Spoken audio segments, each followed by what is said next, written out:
Welcome to Money and Marriage, Lesson 4, Your Spending Personality.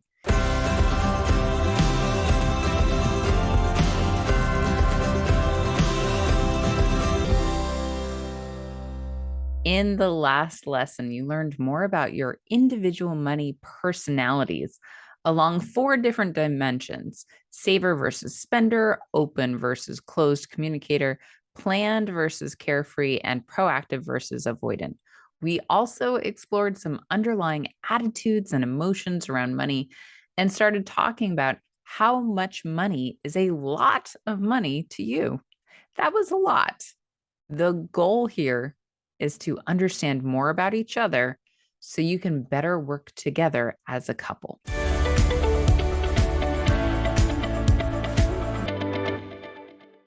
Now we're diving deeper into your spending personalities. We'll talk through the different reasons you spend money and the different ways that you spend money. So we're going to go into abundance versus scarcity mindset, security or status, experiences or things, quality or quantity, and negotiator or deal shopper. Learning how you're both different and similar will help you both understand each other better. So the goal here is to understand each other better so that you can avoid arguments and so that you can be on the same team. We're going to get into that in a bit too, but not in this lesson, not on that. We're going to talk about teams in another lesson. So let's get into scarcity or abundance. Are you a glass half full or a glass half empty type of person? Don't you hate that analogy? I hate that analogy, but it works. But let me ask that a different way. When you think about your future, are you excited to get there or are you nervous about it? When you think about getting a new job, are you convinced that there aren't many good jobs for you out there? Or are you looking at your skills and network and planning your exciting next moves? Do you see the difference there? Do you see that? People with a scarcity mindset tend to think there's a limited amount of resources to go around. If they take too much, there won't be enough for everyone else. Or if someone else takes too much, then they won't have enough. There is a limited number of everything in the world. That's what people with a scarcity mindset think. Okay. People with an abundance mindset believe that there will always be enough to go around. If you get more, you're not taking away from anyone else. Conversely, or on the other side of things, if someone else gets more, they're not taking it away from you. A scarcity mindset is constricting or confining. An abundance mindset sets you free. In reality, having more doesn't really mean someone else will have less. You're not taking from someone, okay? When you have a scarcity mindset, you might spend less on others or give less money than your regular normal person. You might be more concerned about making sure you have enough money to live on comfortably. That's what a scarcity mindset does. It makes it about you and what you can get, not about what you can give. When you have an abundance mindset, you might be someone who sees a need and freely gives, like Ani in one of those last lessons. And even before checking to make sure that you have enough money to pay your bills. That's an extreme abundance mindset. I've worked actually with both extremes here. So an extreme scarcity mindset and an extreme abundance mindset. There is a sweet spot. There's a spot right somewhere in the middle, kind of closer to abundance. The trick is to work toward a moderate abundance mindset. So recognizing that what you have doesn't take away from others while also taking care of your own household, taking care of yourself. Knowing where you are now in that scarcity versus abundance will help you grow into the person you want to be. If you find yourself right now realizing that you have an extreme scarcity mindset or an extreme abundance mindset, you can work on that. It'll help you both find common ground in your marriage if you know where each of you stand and how you can both work toward more of an abundance mindset here. Okay. All right. Your online activity today will help you with that. And the guided discussion will help you talk through it. Security or status? That's the question. I mean, that's the question, guys. Would you rather have a nice, flashy car or $50,000 in the bank in case of an emergency? Which one makes you feel better? Having that car or having the money? For some, this is an easy question to answer. A lot of times, people will come to me because they want that security, but they spent it on the status. You can't have both. Which one do you want more? For some, this is a really easy question to answer. You want the car. Of course, you want the car. You want the status, or you really want that money in the bank account. Definitely. Who cares about the car? I just want the money in the bank account. For other people, this is really hard to answer. You want both really badly. Think through your motivations here. Do you want to impress the people around you more than you want to feel financially secure? Then you lean more toward the status side. If you want to let those Joneses outpace you, you're fine with that so that you can work on having an emergency fund socked away. You're probably more on the security side of things. You're willing to downgrade your car so that you can have money in the bank, then you're on the security side of things. Knowing this about each other, about yourself and your spouse, will help you discuss your motivations behind your actions and your wants and understand each other better. We'll use this information in your activities, okay? This is really important. It's important to know whether you want security or status. Knowing the motivation behind your financial decisions is going to help you understand each other better and not just have those horrible arguments. Okay. Experiences versus things. Now, let's talk about what you like to buy. Would you prefer to spend money on a weekend away or on a new toy? I know some people really love things. They love new toys. And some people, they go on trips all the time and you have no idea how they afford it. I can tell you quite comfortably and confidently that my mother loves to travel the world with her friends and experience new places, while my father loves to buy new electronics or new toys, as he calls them. Most people prefer one or the other, and there's really no right answer here. It doesn't matter. It honestly doesn't matter. But knowing this about yourself and your spouse will help you in those conversations. So if you like to travel, but your spouse likes to upgrade the house, then you'll need to talk it out and make some compromises. If you both like to travel, you'll have to talk through how much money you spend on that every year, and also make a pact not to let your living space get, well, run down if your focus is elsewhere, right? So talk it through and live in harmony, knowing what each of you prefers, so that neither one of you feels oppressed in your marriage and there is no resentment because neither of you got the fun thing. Okay.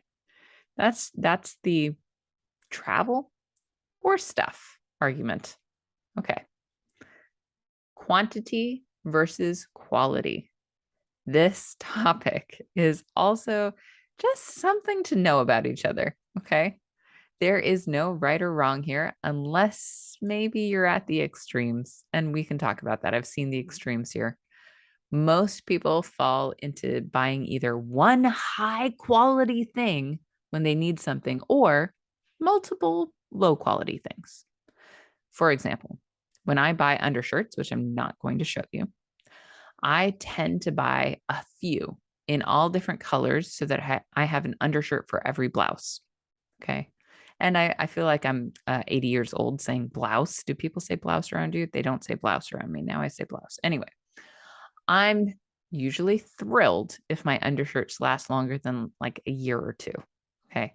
I mean, I wear an undershirt like every day and sometimes all night. So it's a lot of hours in these undershirts. Anyway, I get a lot of them. They're low quality and I'm thrilled if they last a while. Now, when my husband buys undershirts, He doesn't go for the variety pack. I mean, it's a little bit simpler because white undershirts for men literally go with everything. But the point is, he knows the brand that will last him a good 4 or 5 years. So he buys quality, not quantity. But sometimes people fall into extremes. If you lean too hard into quantity shopping, you run the risk of buying a bunch of crap that you don't need. You don't need all that stuff, and you don't need to spend all that money. Okay, I said it so your spouse doesn't have to. If you are buying a bunch of stuff and you're not using it, and it's a bunch of low quality stuff, you don't need it. You probably don't need it, especially if you're not using it. You don't need to spend all that money. Now, on the other, going to the other extreme, if you lean too hard into quality shopping, you run the risk of buying something way too expensive. It's not in the budget and only gives you a little bit more quality for all that money you're spending. Example, TVs. You don't need the latest technology in a TV, especially if you're in debt or if you're having money fights or money disagreements. You don't need many thousands of dollars spent on TV. You just don't. Try to meet somewhere in the middle. Try to get something that is going to make you feel good on the quality or quantity side of things, but is not going to break the bank. Okay. That's going to be part of our guided discussion. This lesson is for you and your spouse to decide and talk through, but please keep an open mind. Okay. It's about your future. That's why we did the Why Are You Here session. Negotiator versus deal shopper. Now we're moving into a topic that's a little bit more primal. Okay, it's pretty primal. Are you more of a hunter or a gatherer? Do you wait for the right deal to pop up and then pounce? Or do you find what you want and then negotiate the price down? As a financial coach, I found that most people are deal shoppers. It's easier now. It's easier to be a deal shopper, to just wait and find it and wait and find that amazing discount and all that. But some people have the thrill of negotiating for a better price. Some people love it. They love that. One of these is not better than the other. Okay. I have a hunch it's more based on our circumstances than anything. We don't negotiate much as consumers in the United States. Other cultures negotiate a lot more.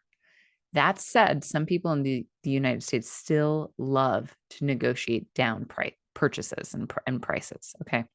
So it's a good thing to know where you and your partner fall on this spectrum. It takes some guts and it takes a little bit of confrontation to negotiate. And I'll tell you, my husband and I recently moved, and so we're buying furniture. And in order to buy furniture, we're getting nice quality pieces off Facebook Marketplace. They are used. We're having to clean them up or putting a little bit of sweat equity into them. And guess what? They're really, really nice quality for not that much. We just got a nice sectional couch that fit our space perfectly from Pier 1 for $200. That was negotiated down. And when it came to it, my husband and I looked at each other while we were both there.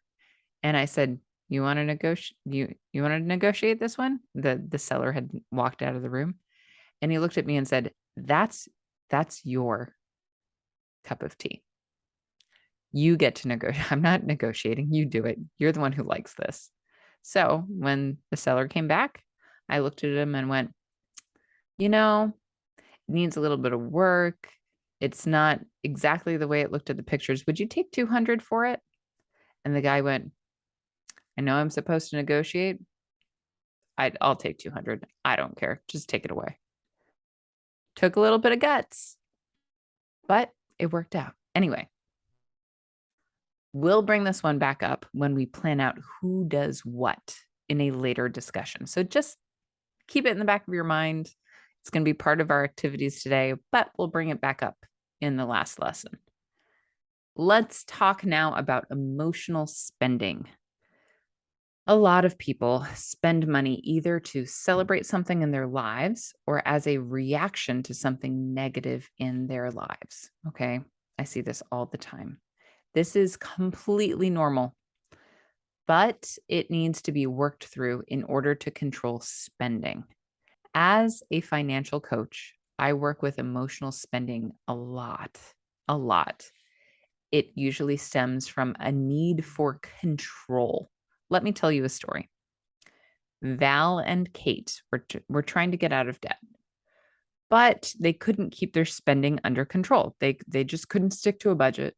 This is a real example, by the way, and it probably sounds familiar. Val had a high stress job with 12-hour shifts. Kate packed him a couple of meals and snacks, but Val needed to get out of his workplace for a break whenever something stressful happened.